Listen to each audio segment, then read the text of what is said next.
नमस्कार दोस्तों, मैं शुभम हूँ। आप सभी को यहाँ देखकर बहुत अच्छा लग रहा है। आज मैं जो लेख आप सभी को पढ़कर सुनाऊंगा, उसका शीर्षक है, क्या अपने प्रति सख्त और दूसरों के प्रति सहिष्णु होना सच में एक सद्गुण है? नायिका ने हमेशा अपने प्रति सख्त और दूसरों के प्रति सहिष्णु होना को अपने व्यवहार के लिए मार्गदर्शक सिद्धांत माना। वह हमेशा अपने आसपास के लोगों को खुश करना चाहती है और उनके प्रति सहनशीलता दिखाती है। काम में कठिनाइयों का सामना होने पर वह ज़्यादातर जिम्मेदारी खुद ही उठाती है, लेकिन इस वजह से कलीसिया के काम में देरी होती है और वह अधिक से अधिक थकान महसूस करती है। वह उलझन में पड़ जाती है।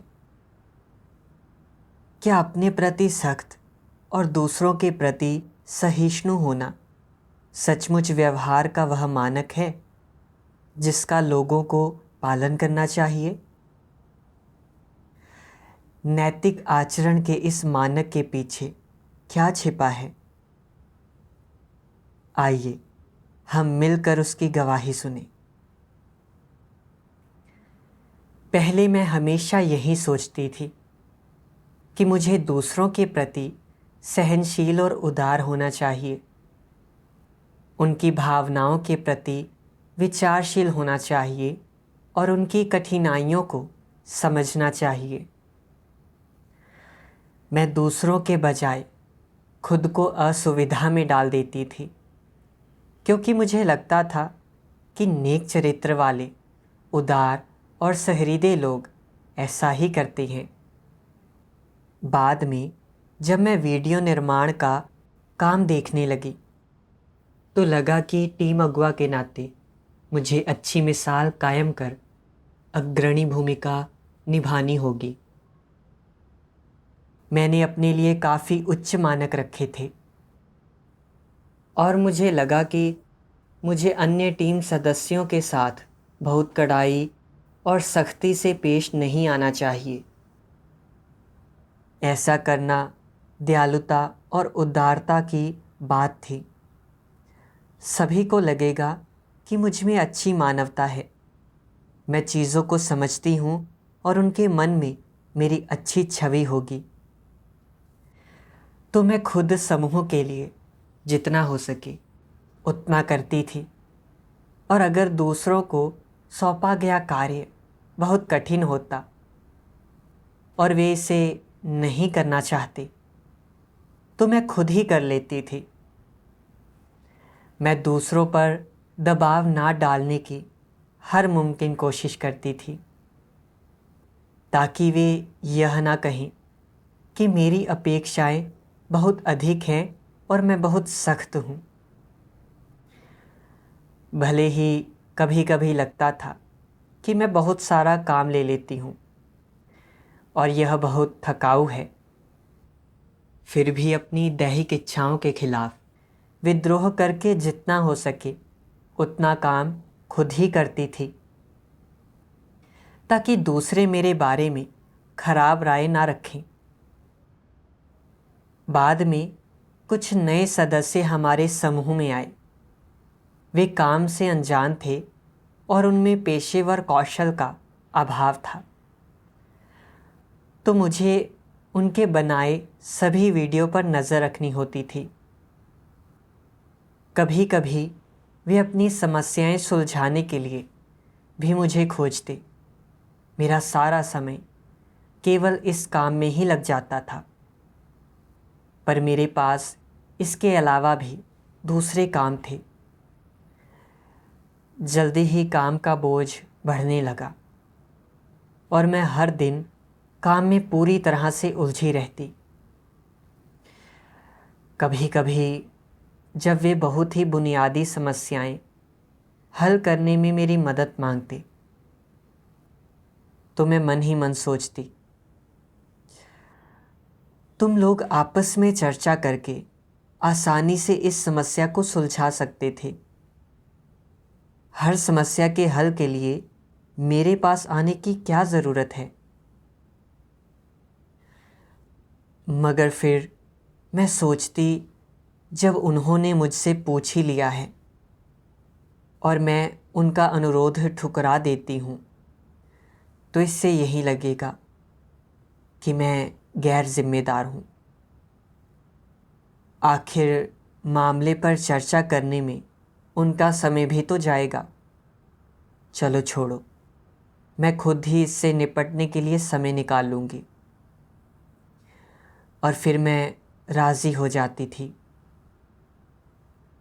बाद में मुझे एहसास हुआ कि एक बहन अपने आलसीपन और जिम्मेदारी लेने के डर से अपना काम मुझ पर टाल देती थी। पहले तो मैंने उसके साथ संगति करने की सोची, मगर फिर लगा कि कहीं वो यह ना सोचे कि मेरी अपेक्षाएं बहुत अधिक हैं, तो मैंने यह विचार छोड़ दिया। कभी कभी जब मैं देखती कि दूसरों के पास ज़्यादा काम नहीं है, जबकि मुझे अनेक ज़रूरी बातों पर ध्यान देना होता था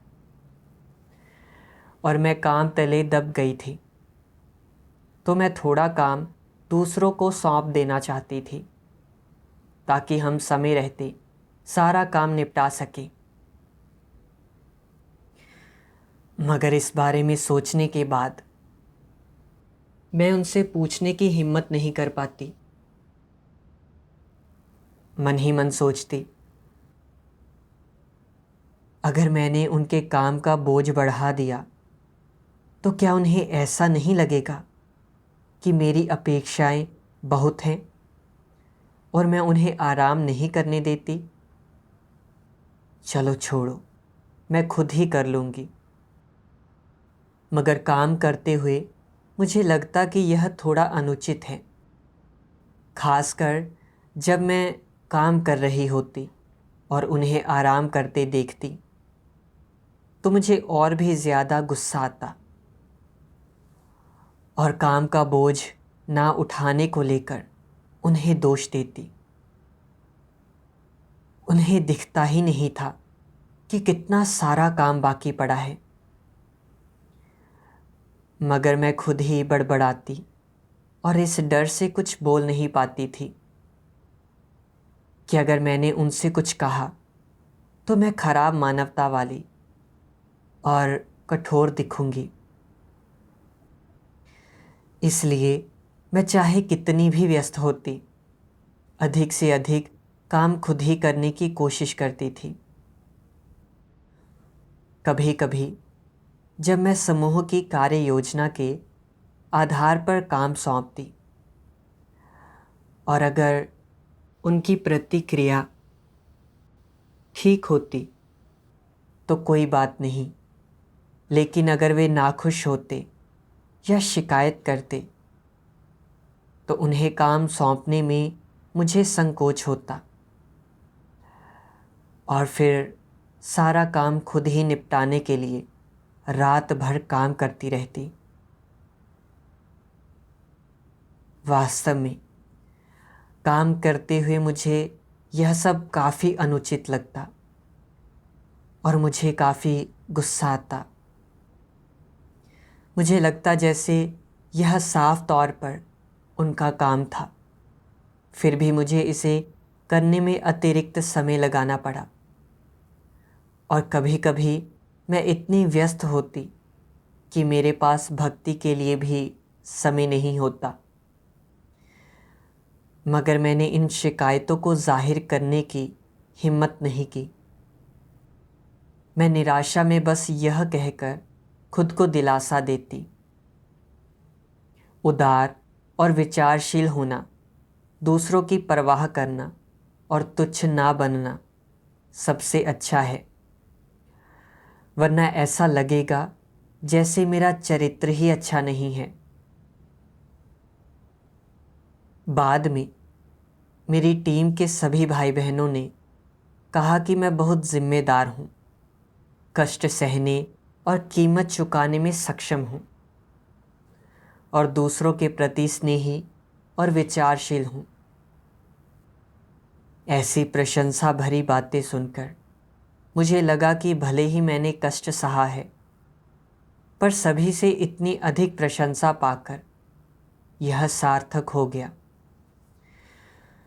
मगर चूंकि मैंने सिद्धांत के अनुसार काम नहीं किया, निरंतर दूसरों के आराम की परवाह की और अनुचित तरीके से काम सौंपे, काम का बोझ बढ़ने लगा और एक टीम के रूप में हमारी प्रगति धीमी हो गई। कुछ भाई बहन आलसी और निरुत्साहित थे और बस अपना काम पूरा करके संतुष्ट हो जाते थे। दूसरे लोग समस्याएं होने पर परमेश्वर से प्रार्थना नहीं करते या सत्य सिद्धांत नहीं खोजते थे। वे अपनी समस्याओं के समाधान के लिए मुझ पर भरोसा रखना और मेरी प्रतीक्षा करना पसंद करते थे, जिसके कारण उनके कौशल में कोई निखार नहीं आया।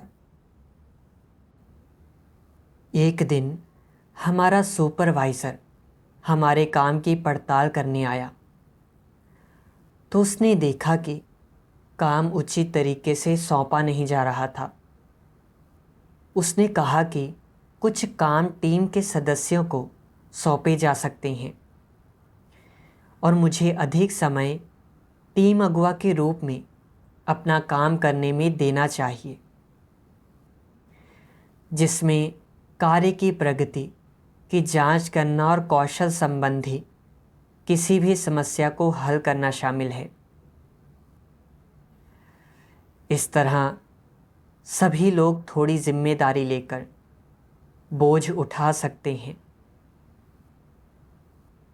मैं जानती थी उसकी बात सही है और इस तरीके से काम सौंपना लाभकारी होगा।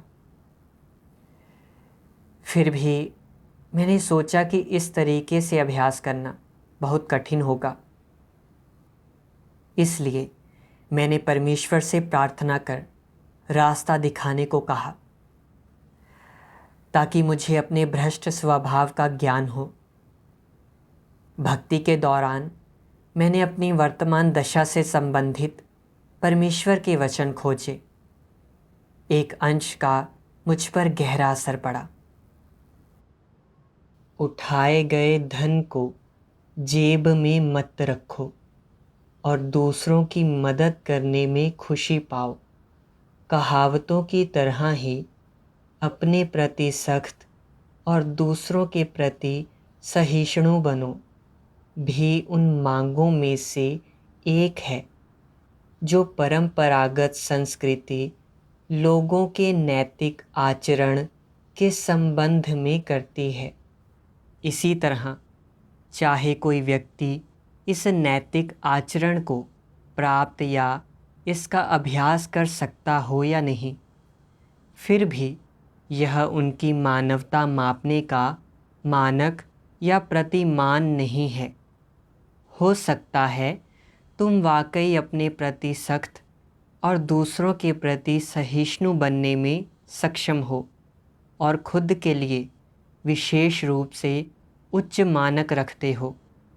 हो सकता है तुम बहुत साफ सुथरे हो और बिना स्वार्थी हुए और बिना अपने हितों की परवाह किए हमेशा दूसरों के बारे में सोचते हो और उनके प्रति सम्मान दिखाते हो।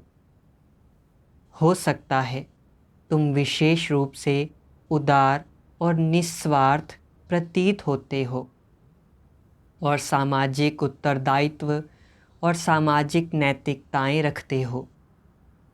हो सकता है तुम्हारा उच्च व्यक्तित्व और गुण तुम्हारे करीबी लोगों और उनके देखने के लिए हो जिनसे तुम मिलते और बातचीत करते हो। हो सकता है तुम्हारा व्यवहार कभी भी दूसरों को तुम्हें दोष देने या तुम्हारी आलोचना करने का कोई कारण ना दे, बल्कि अत्यधिक प्रशंसा और सराहना प्राप्त कराएं। हो सकता है लोग तुम्हें ऐसा व्यक्ति समझें जो वाकई अपने प्रति सख्त और दूसरों के प्रति सहिष्णु है, लेकिन ये बाहरी व्यवहार से ज़्यादा कुछ नहीं है। क्या तुम्हारे दिल की गहराई में मौजूद विचार और इच्छाएं इन बाहरी व्यवहारों, इन कार्यों के अनुरूप है जो तुम बाहरी तौर पर जीते हो? जवाब है नहीं, वे उनके अनुरूप नहीं हैं। तुम्हारे इस तरह से कार्य कर पाने का कारण यह है कि इसके पीछे एक मकसद है। वह मकसद आखिर क्या है? क्या तुम उस मकसद का सार्वजनिक होना सहन कर सकते हो? निश्चित रूप से नहीं। इससे यह सिद्ध होता है कि यह मकसद ऐसी चीज़ है जिसका उल्लेख नहीं किया जा सकता, ऐसी चीज़ जो अंधकारपूर्ण और बुरी है। अब यह मकसद अवर्णनीय और बुरा क्यों है? ऐसा इसलिए है कि लोगों की मानवता उनके भ्रष्ट स्वभावों से नियंत्रित और संचालित होती है। मानवता के तमाम विचारों पर, चाहे लोग उन्हें शब्दों में व्यक्त करें या उड़ेलें, निर्विवाद रूप से उनके भ्रष्ट स्वभाव हावी होते और नियंत्रण रखते हैं और उनमें फेरबदल करते हैं। नतीजतन लोगों के तमाम मकसद और इरादे भयावह और बुरे होते हैं।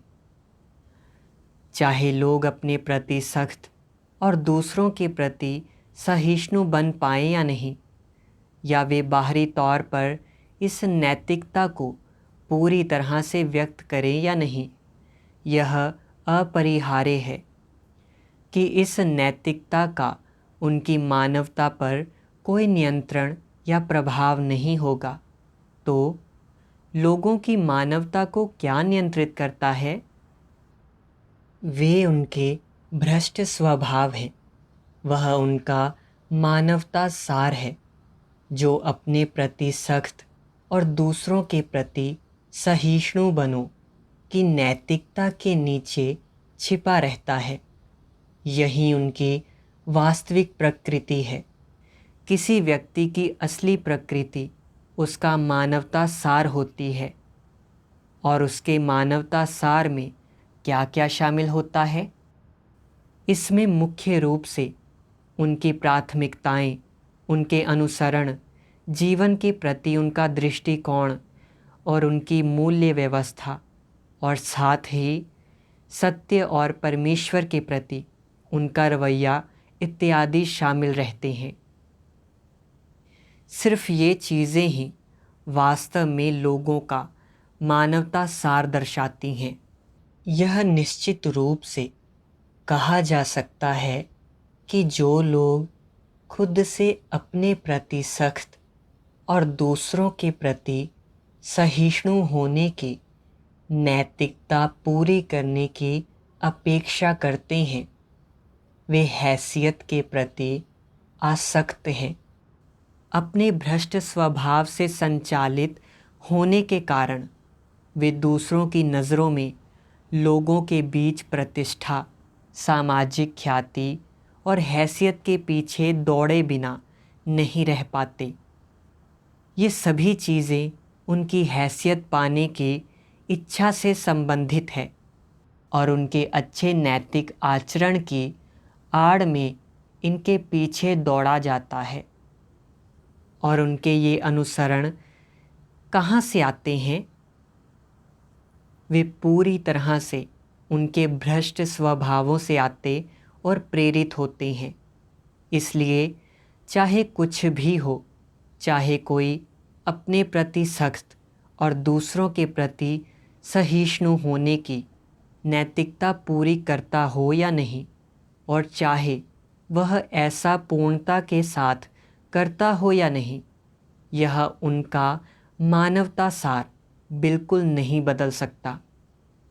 इसका निहितार्थ यह है कि यह किसी भी तरह से जीवन के प्रति उनका दृष्टिकोण या उनकी मूल्य प्रणाली नहीं बदल सकता, या तमाम लोगों, घटनाओं और चीज़ों पर उनके रवैये और दृष्टिकोण निर्देशित नहीं कर सकता। क्या ऐसा नहीं है?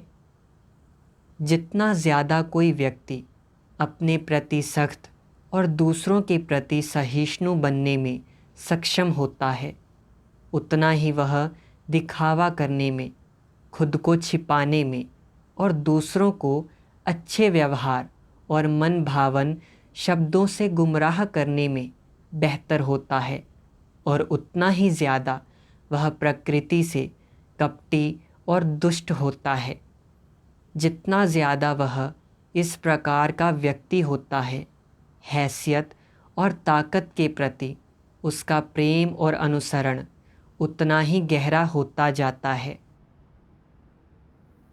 मैंने देखा कि कैसे जो लोग अपने प्रति सख्त और दूसरों के प्रति सहिष्णु होते हैं, उनका रुतबे के प्रति गहरा जुनून होता है।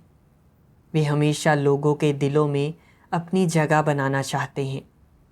ऐसे लोगों में कपटी और दुष्ट प्रकृति होती है और वे पाखंडी होते हैं। इस वर्णन से मेरे दिल को वाकई चोट लगी। मैंने सोचा कि कैसे टीम अगुआ के रूप में अपने कार्यकाल में मैंने टीम का ज़्यादातर काम खुद ही किया था। मैं हमेशा दूसरे लोगों की कार्य योजनाओं, उनके काम के बोझ और उनकी कठिनाइयों के बारे में सोचती रहती थी। मैं खासकर दूसरों की परवाह करती और उनके प्रति विचारशील रहती, ताकि वे कभी नाखुश ना रहें। ऊपर से तो शायद मैं काफ़ी समझदार लगती थी, मगर वास्तव में मैं सिर्फ अपनी प्रतिष्ठा और रुतबे को मजबूत करने के लिए ऐसा करती थी। मुझे हमेशा यही चिंता रहती थी कि कहीं मैं कुछ ऐसा बोल या कर ना दूं जिससे दूसरे परेशान हो जाएं और उनके मन में मेरी खराब छवि बन जाए। मैं दूसरों के मुकाबले अधिक बोझ उठाती थी, कष्ट सहने और कीमत चुकाने में सक्षम थी। सहनशीलता, समझ और समझौता करने की क्षमता दिखाती थी। मगर इन सब के ऊपर मेरी यह सोच थी कि मैं दूसरों से बेहतर हूँ और मेरे पास दूसरों से ऊंचा आध्यात्मिक कद है। मैं उनके प्रति समझदार और सहनशील थी और इसी कारण वे मेरे बारे में ऊंचा सोचते और मुझ पर भरोसा रखते थे। वे अपनी समस्याएं हल करने के लिए मेरा इंतज़ार करते थे। वे समाधान के लिए परमेश्वर पर भरोसा रखने और सत्य खोजने में असमर्थ थे। मुझे एहसास हुआ कि शैतान ने मुझे भ्रष्ट कर दिया है और मुझ में शैतानी स्वभाव भरे हुए हैं। मैं किसी भी तरह से निस्वार्थी और सहृदय नहीं थी। जब बहन अपना काम मुझ पर टाल देती थी तो मैं इसे खुशी से ले लेती, पर अंदर से नाखुश रहती और काम करते हुए उस पर गुस्सा करती कि उसने बोझ नहीं उठाया। मेरे पास बहुत सारा काम था और काफ़ी दबाव भी था। भले ही मैं कुछ नहीं कहती थी और दिखाती थी कि मैं स्वार्थी नहीं हूँ, पर अंदर से यही लगता कि यह अनुचित है। मैं कष्ट सहना या किसी और चीज़ पर विचार करना नहीं चाहती थी। काम सौंपते समय जब एक बहन ने अपने देह सुख का ख्याल कर बहुत अधिक काम नहीं करना चाहा, तो मैंने उसकी समस्या हल करने के लिए सत्य पर संगति नहीं की। बल्कि उसका काम खुद संभाल लिया। वास्तव में उसके बारे में मेरी अपनी राय थी। मुझे चिढ़ हुई कि उसके आलसीपन के कारण मुझे अधिक काम करना पड़ा। इन बातों पर सोचते हुए मुझे लगा कि दूसरों के प्रति मेरी सहनशीलता नकली थी। यह सब दिखावा मात्र था और मैं असल में उनकी मदद करके खुश नहीं थी। मैं साफ तौर पर स्वार्थी थी। पर मैंने दिखाया कि मैं एकदम परोपकारी हूँ। मैं सबको धोखा दे रही थी। मेरे क्रियाकलापों के पीछे एक ही मंशा थी। मैं बस दूसरों से प्रशंसा, सम्मान और समर्थन पाना चाहती थी। मैं कितनी पाखंडी और नकली थी। लोग सिर्फ मेरे कपटपूर्ण काम देखते थे, पर मेरे असली विचारों को नहीं समझ पाते थे। उन सभी का मानना था कि मुझ में अच्छी मानवता है और मैं बहुत सहनशील हूँ। क्या मैं उन्हें धोखा देकर छल कपट नहीं कर रही थी?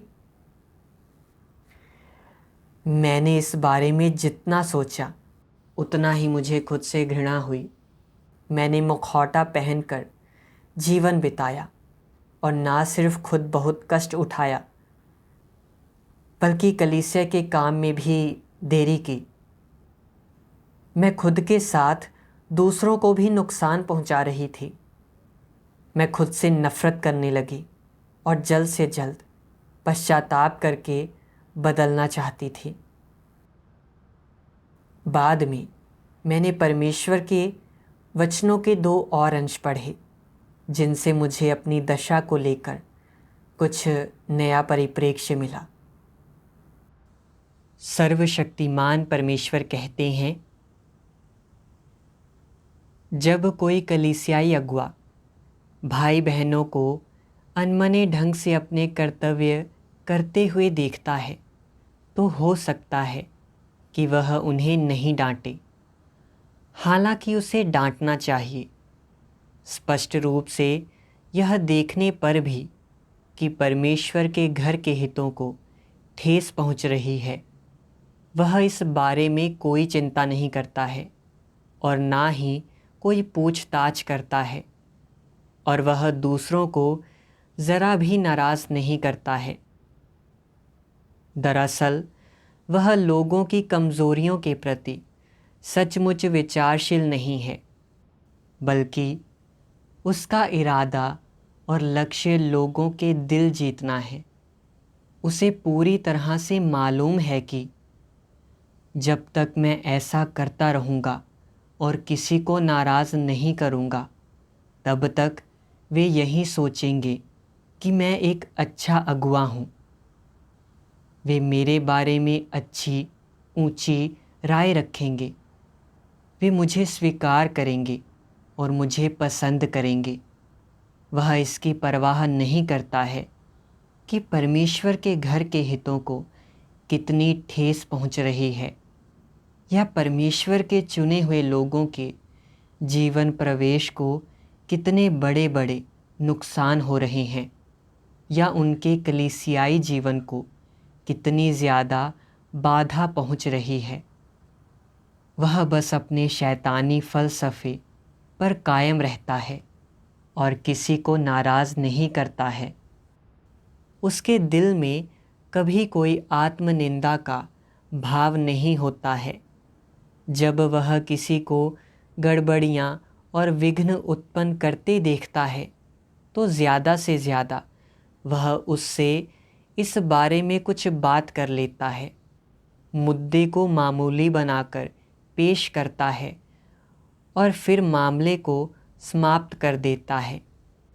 वह सत्य पर संगति नहीं करेगा या उस व्यक्ति को समस्या का सार नहीं बताएगा। उसकी स्थिति का गहन विश्लेषण तो और भी कम करेगा और परमेश्वर के इरादों के बारे में संगति तो कभी नहीं करेगा। एक झूठा अगुआ लोगों द्वारा बार बार की जाने वाली गलतियों को या उनके द्वारा अक्सर प्रकट किए जाने वाले भ्रष्ट स्वभाव को उजागर या उनका गहन विश्लेषण कभी नहीं करता है। वह किसी वास्तविक समस्या का समाधान नहीं करता है, बल्कि हमेशा लोगों के गलत अभ्यासों और भ्रष्टाचार के खुलासों में शामिल रहता है। और भले ही लोग कितने भी निराश या कमज़ोर क्यों ना हो, वह इस चीज़ को गंभीरता से नहीं लेता है। वह सिर्फ कुछ शब्दों और धर्म सिद्धांतों का ही प्रचार करता है और मेल मिलाप बनाए रखने का प्रयास करते हुए बेपरवाह तरीके से स्थिति से निपटने के लिए प्रोत्साहन के कुछ शब्द बोल देता है। फलस्वरूप परमेश्वर के चुने हुए लोगों को यह मालूम नहीं होता है कि उन्हें कैसे आत्मचिंतन करना है और आत्मज्ञान कैसे प्राप्त करना है।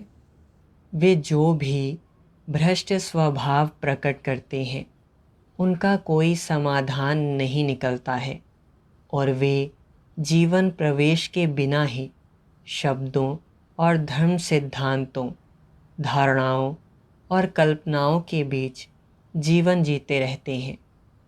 वे अपने दिलों में भी यह मानते हैं, हमारी कमज़ोरियों के बारे में हमारे अगुआ को परमेश्वर से भी ज़्यादा समझ है। परमेश्वर की अपेक्षाएं पूरी करने के लिए हमारा आध्यात्मिक कद बहुत छोटा है। हमें बस अपने अगुआ की अपेक्षाएं पूरी करने की ज़रूरत है। अपने अगुआ के प्रति समर्पण करके हम परमेश्वर के प्रति समर्पण कर रहे हैं। अगर ऐसा कोई दिन आता है जब ऊपर वाला हमारे अगुआ को बर्खास्त कर देता है, तो हम अपनी आवाज़ उठाएंगे। अपने अगुआ को बनाए रखने और उसे बर्खास्त किए जाने से रोकने के लिए हम ऊपर वाले से बातचीत करेंगे और उसे हमारी मांगें मानने के लिए मजबूर करेंगे। इस तरह से हम अपने अगुआ के साथ उचित व्यवहार करेंगे।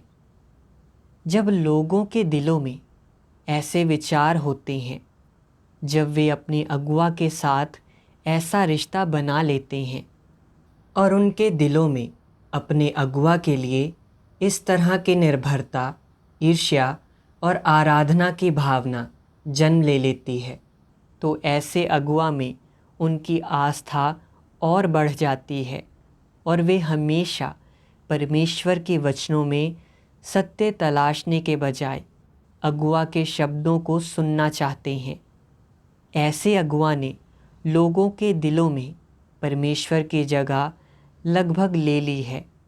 अगर कोई अगुआ परमेश्वर के चुने हुए लोगों के साथ ऐसा रिश्ता बनाए रखने के लिए इच्छुक है, अगर इससे उसे अपने दिल में खुशी का एहसास होता है और वह मानता है कि परमेश्वर के चुने हुए लोगों को उसके साथ ऐसा ही व्यवहार करना चाहिए, तो इस अगुआ और पौलुस के बीच कोई फ़र्क नहीं है। वह पहले से ही एक मसीह विरोधी के मार्ग पर अपने कदम रख चुका है और परमेश्वर के चुने हुए लोग पहले से ही इस मसीह विरोधी द्वारा गुमराह हो चुके हैं और उनमें सूझबूझ का पूरा अभाव है। तुम लोग इसकी तुलना कलीसिया के कुछ मसीह विरोधियों और बुरे लोगों से कर सकते हो। कलीसिया के भीतर अपनी हैसियत और ताकत सुदृढ़ करने और अन्य सदस्यों के बीच बेहतर प्रतिष्ठा हासिल करने के लिए वे अपने कर्तव्यों का पालन करते समय कष्ट सहने और कीमत चुकाने में सक्षम होते हैं।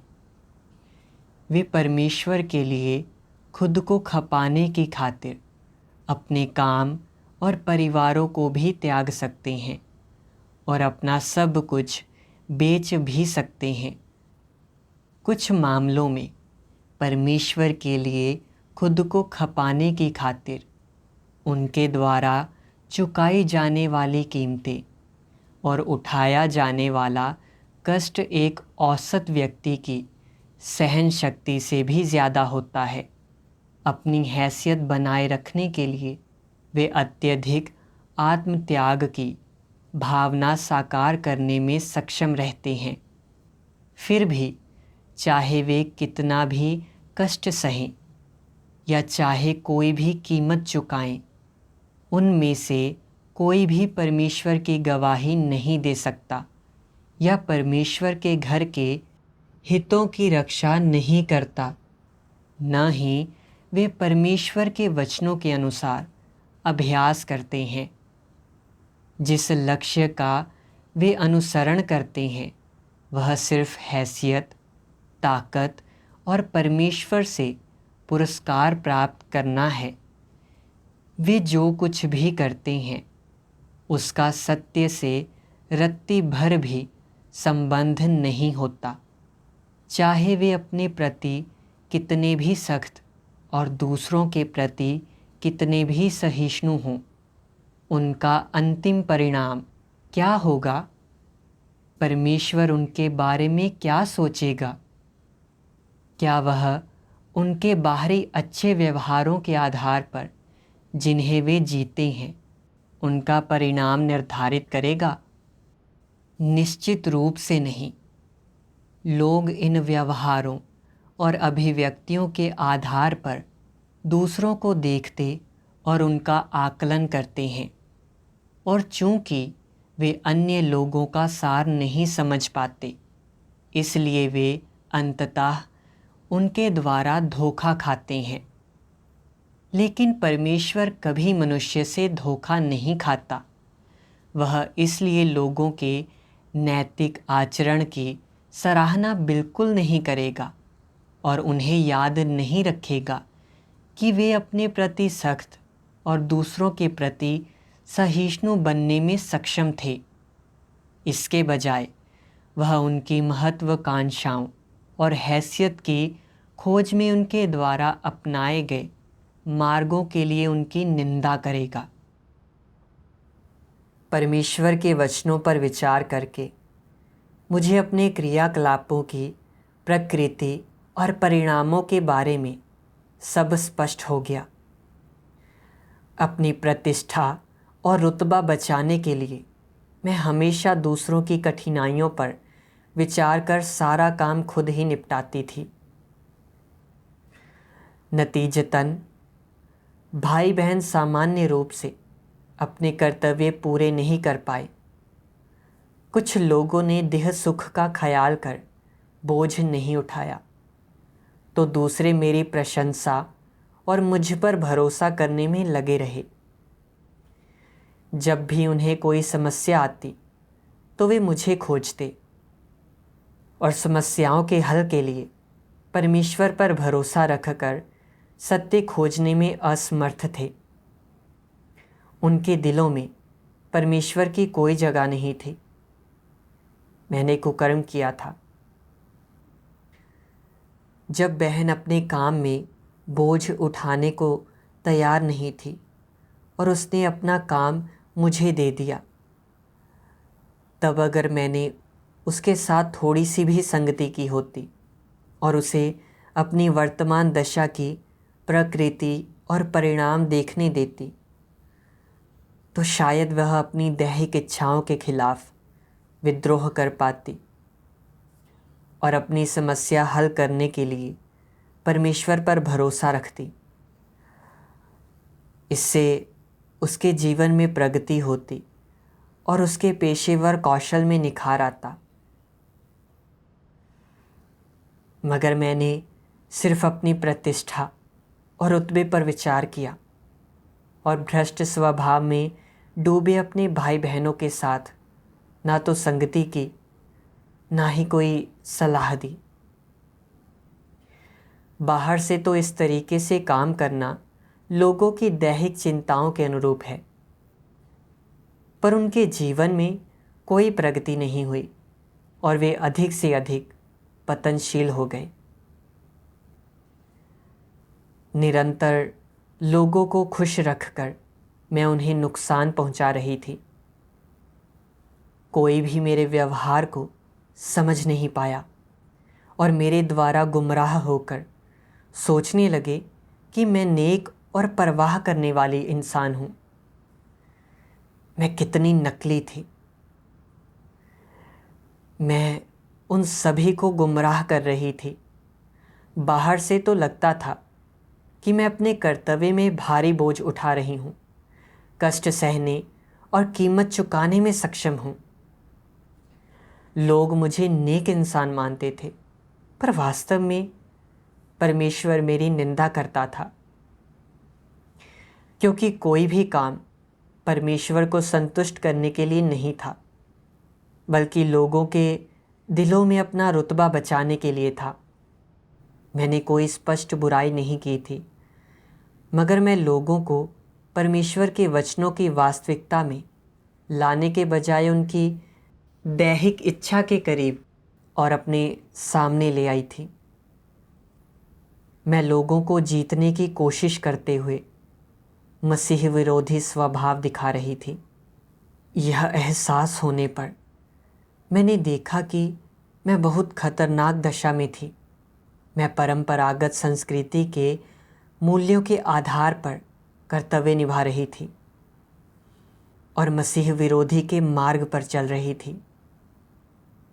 बाद में मैंने परमेश्वर के वचनों का एक और अंश पढ़ा, जिससे मुझे अपनी समस्याओं के बारे में अधिक स्पष्टता मिली।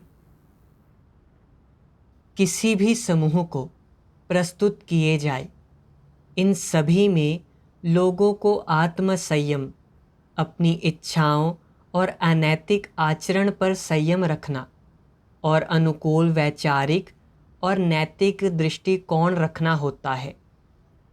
चाहे ये कथन मानव जाति को कितना भी प्रभावित करते हों और चाहे वह प्रभाव सकारात्मक हो या नकारात्मक, सारगर्भित ढंग से इन तथाकथित नैतिकतावादियों का उद्देश्य इस तरह के कथन प्रस्तुत करके लोगों के नैतिक आचरण को प्रतिबंधित और विनियमित करना था, ताकि लोगों के पास इस बात के लिए एक बुनियादी संहिता हो कि उन्हें कैसे आचरण और कार्य करना चाहिए, लोगों और चीज़ों को कैसे देखना चाहिए और अपने समाज और देश को कैसे लेना चाहिए।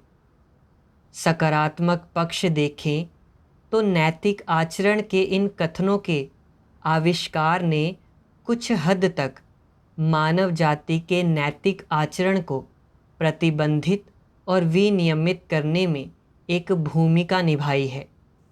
लेकिन वस्तुगत तथ्यों को देखें तो इसके कारण लोगों ने कुछ कुटिल और दिखावटी विचार और दृष्टिकोण अपनाए हैं, जिससे परंपरागत संस्कृति से प्रभावित और उसके द्वारा शिक्षित होने वाले लोग अधिक कपटी, अधिक चालाक, दिखावा करने में बेहतर और अपनी सोच में अधिक सीमित बन गए। परंपरागत संस्कृति के प्रभाव और सीख के कारण लोगों ने धीरे धीरे परंपरागत संस्कृति के इन गलत विचारों और कथनों को सकारात्मक चीज़ों के रूप में अपना लिया है और वे लोगों को गुमराह करने वाले इन दिग्गजों और महान हस्तियों की संतों के रूप में पूजा करते हैं। जब लोग गुमराह हो जाते हैं तो उनके दिमाग भ्रमित, सुन्न और कुंठित हो जाते हैं। वे नहीं जानते कि सामान्य मानवता क्या होती है या सामान्य मानवता वाले लोगों को किस चीज़ का अनुसरण और पालन करना चाहिए। वे नहीं जानते कि लोगों को इस दुनिया में कैसे रहना चाहिए या उन्हें अस्तित्व के किस तरह के तरीके या नियमों को अपनाना चाहिए। और यह तो वे बिल्कुल भी नहीं जानते कि मानव अस्तित्व का उचित उद्देश्य क्या है। परंपरागत संस्कृति के प्रभाव, सीख, यहाँ तक कि अवरोध के कारण भी परमेश्वर से आने वाली सकारात्मक चीज़ें, अपेक्षाएं और नियम दबा दिए गए हैं। इस अर्थ में परंपरागत संस्कृति में नैतिक आचरण के विभिन्न कथनों ने बहुत हद तक लोगों की सोच को गहराई से गुमराह और प्रभावित किया है। उनके विचारों को प्रतिबंधित कर भटका दिया है, उन्हें जीवन में सही मार्ग से दूर और परमेश्वर की अपेक्षाओं से अधिकाधिक दूर कर दिया है। इसका मतलब यह है कि तुम परंपरागत संस्कृति में नैतिक आचरण के विभिन्न विचारों और दृष्टिकोणों से जितनी गहराई से प्रभावित होते हो और जितनी देर तक तुम उनके द्वारा शिक्षित होते हो, उतना ही तुम अनुसरण करने योग्य विचारों, आकांक्षाओं और लक्ष्य से और अस्तित्व के उन नियमों से दूर भटक जाते हो जो सामान्य मानवता वाले लोगों के पास होने चाहिए, और उतना ही तुम उस मानक से दूर भटक जाते हो जिसकी परमेश्वर लोगों से अपेक्षा करता है। परमेश्वर के चुने हुए लोगों को एक तथ्य समझना चाहिए। परमेश्वर का वचन है, सत्य सत्य है और मनुष्य के शब्द हैं। परोपकार, धार्मिकता, उपयुक्तता, बुद्धिमत्ता और विश्वसनीयता मनुष्य के शब्द हैं, और परंपरागत संस्कृति मनुष्य के शब्द हैं। मनुष्य के शब्द कभी सत्य नहीं होते, ना ही वे कभी सत्य होंगे। यह एक तथ्य है। परमेश्वर के वचनों से मुझे एहसास हुआ कि परंपरागत संस्कृति हम में जो दृष्टिकोण और विचार डालती है वे हास्यास्पद और बेतुके होते हैं। वे ना तो सामान्य लोगों के ज़मीर और विवेक के अनुरूप होते हैं और न ही मनुष्य से सामान्य मानवता जीने की परमेश्वर की अपेक्षाओं के अनुरूप होते हैं। परंपरागत संस्कृति के विचार अपने प्रति सख्त और दूसरों के प्रति सहिष्णु होना से गुमराह और प्रभावित होकर मैं भ्रमित हो गई, चीज़ों को गलत समझने लगी और विवेकहीन बन गई। मैंने सोचा कि केवल लोगों के प्रति सहनशील होकर, हर तरह से उनके प्रति विचारशील होकर और दूसरों के बजाय खुद को तकलीफ़ देकर ही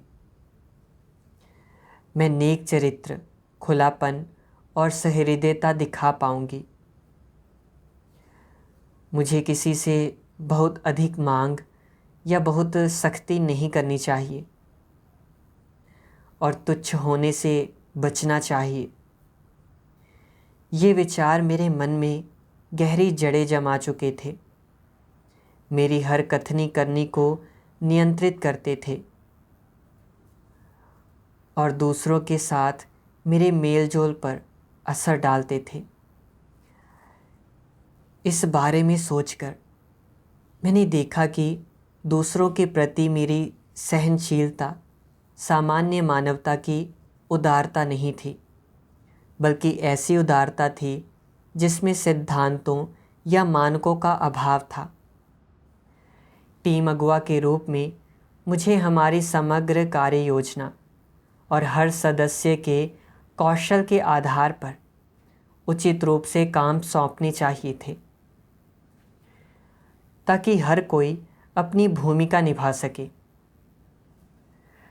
सभी को अपने कर्तव्य के अभ्यास का अवसर मिले और वे अपना कौशल दिखा सकें।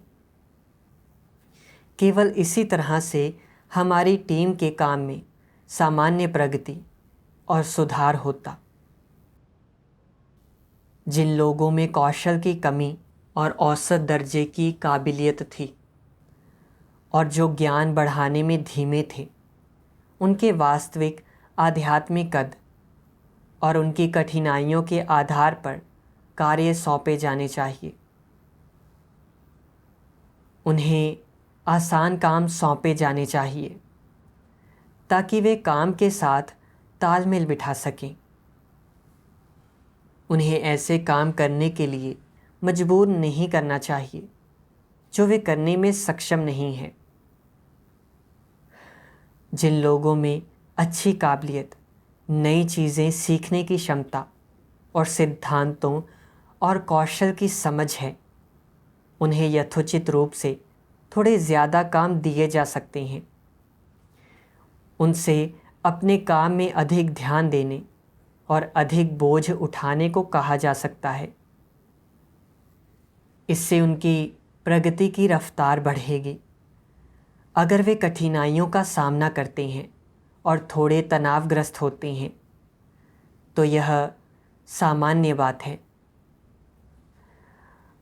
और यह उन्हें परमेश्वर पर अधिक भरोसा रखने, अपने कौशल को निखारने और तेज़ी से प्रगति करने को प्रेरित करेगा।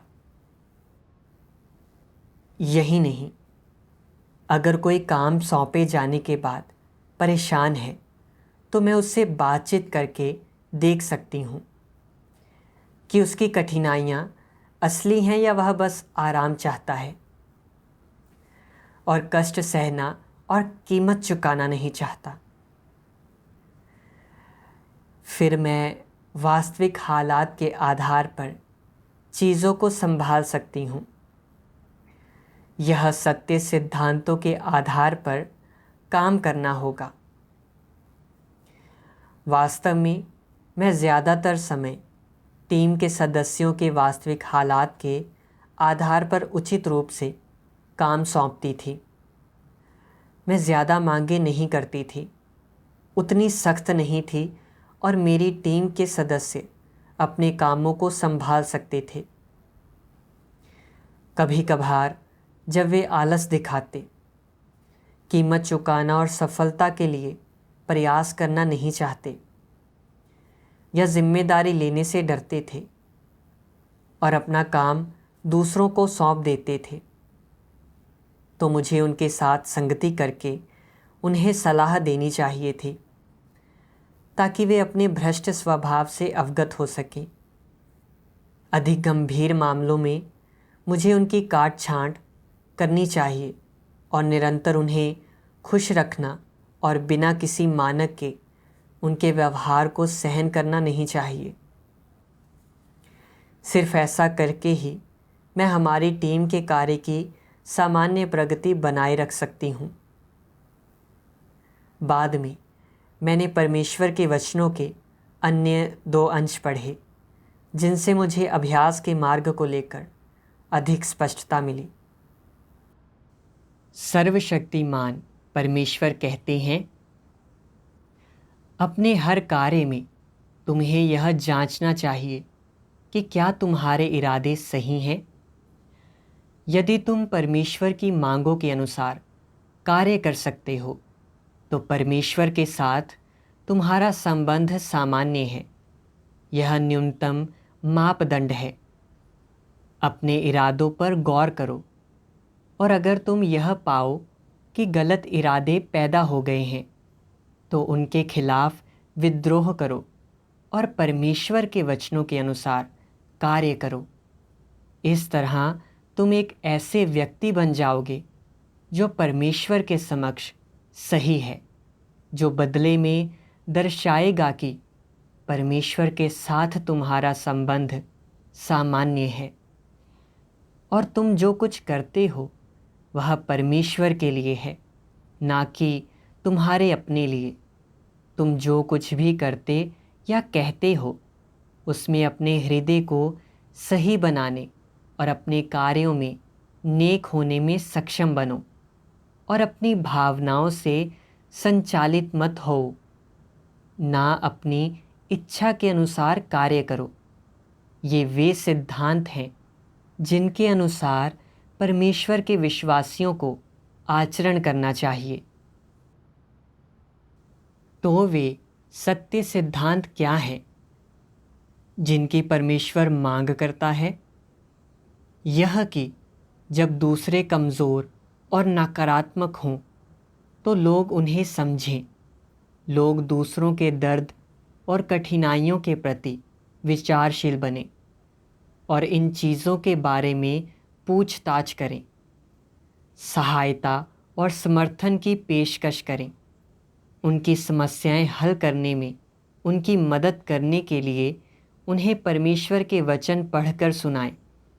उन्हें परमेश्वर के इरादे समझने और कमज़ोर ना बने रहने में समर्थ बनाएं और उन्हें परमेश्वर के सामने लाएं। क्या अभ्यास का यह तरीका सिद्धांतों के अनुरूप नहीं है?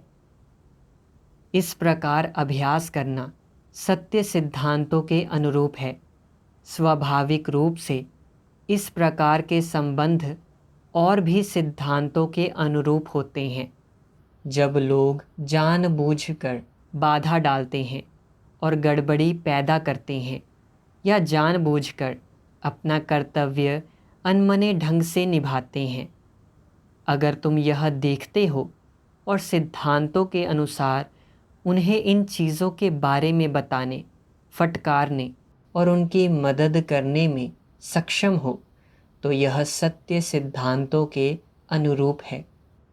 अगर तुम आंखें मूंद लेते हो या उनके व्यवहार की अनदेखी करते हो और उनके दोष ढकते हो, यहाँ तक कि उनसे अच्छी अच्छी बातें कहते, उनकी प्रशंसा और वाहवाही करते हो, लोगों के साथ बातचीत करने, मुद्दों से निपटने और समस्याएं संभालने के ऐसे तरीके स्पष्ट रूप से सत्य सिद्धांतों के विपरीत हैं और उनका परमेश्वर के वचनों में कोई आधार नहीं है, तो लोगों के साथ बातचीत करने और मुद्दों से निपटने के ये तरीके साफ तौर पर अनुचित हैं।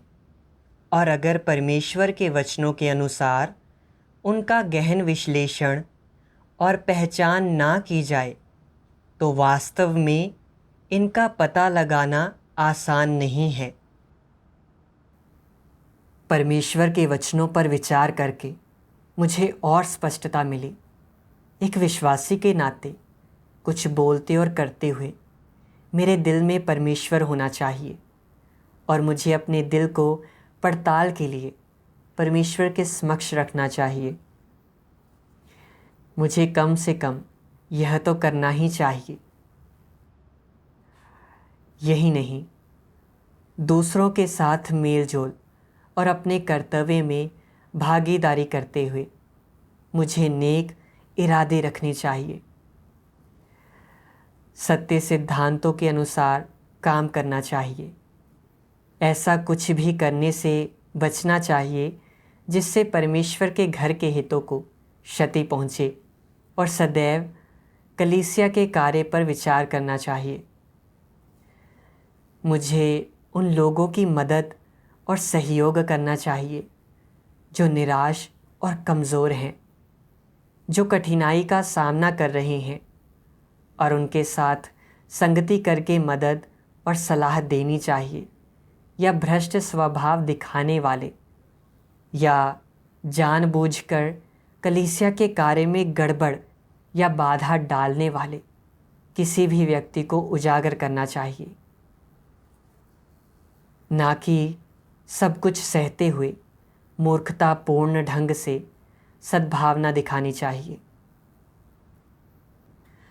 कार्य सौंपते हुए मुझे अपनी प्रतिष्ठा बचाने और केवल लोगों के शारीरिक सुख और भावनाओं का ही ख्याल नहीं रखना चाहिए। मुझे सिद्धांतों और टीम की वास्तविक स्थिति के आधार पर उचित रूप से कार्य सौंपना होगा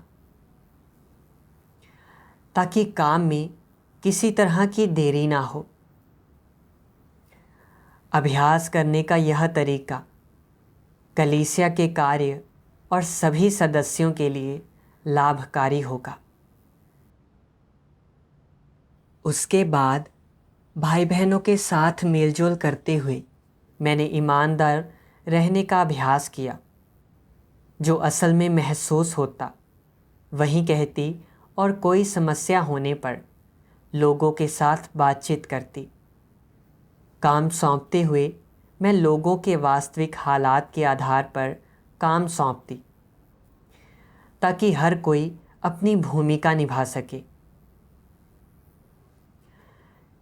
मैं सदस्यों को अपेक्षाकृत आसान समस्याएं संभालने को देती और जब वे उन्हें हल नहीं कर पाते तभी मैं उसमें शामिल होती। जब लोग अपने काम से नाखुश होते और अधिक कीमत नहीं चुकाना चाहते तो मैं परमेश्वर के इरादे के बारे में उनसे संगति करती, उन्हें चिंतन करके अपने भ्रष्ट स्वभाव को जानने और अनुचित रवैये को सुधारने देती। जब मेरे पास संभालने की क्षमता से अधिक काम होते या मैं समस्याओं का सामना करती तो उचित तरीके से काम सौंपने के तरीके पर लोगों से विचार विमर्श करती ताकि देरी ना हो और सारा काम अपने सर ना लेती।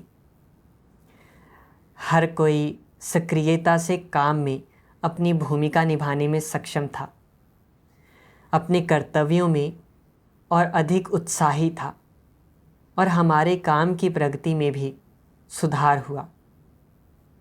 मुझे बहुत सुकून महसूस हुआ। कभी कभार मैं अभी भी भ्रष्टता दिखाती हूँ, मगर अब सूझबूझ के साथ परमेश्वर के वचनों के अनुसार अभ्यास करने में सक्षम हूँ। परमेश्वर के वचनों के मार्गदर्शन से ही मैं चीज़ों को बदल पाई। परमेश्वर का धन्यवाद। मैं यह लेख पढ़ना यहीं पर समाप्त करता हूँ। शायद इससे आपने कुछ समझा या हासिल किया हो। नीचे अपनी टिप्पणी देना ना भूलें। यह वीडियो देखने के लिए आप सभी का शुक्रिया। अगली बार फिर मिलेंगे।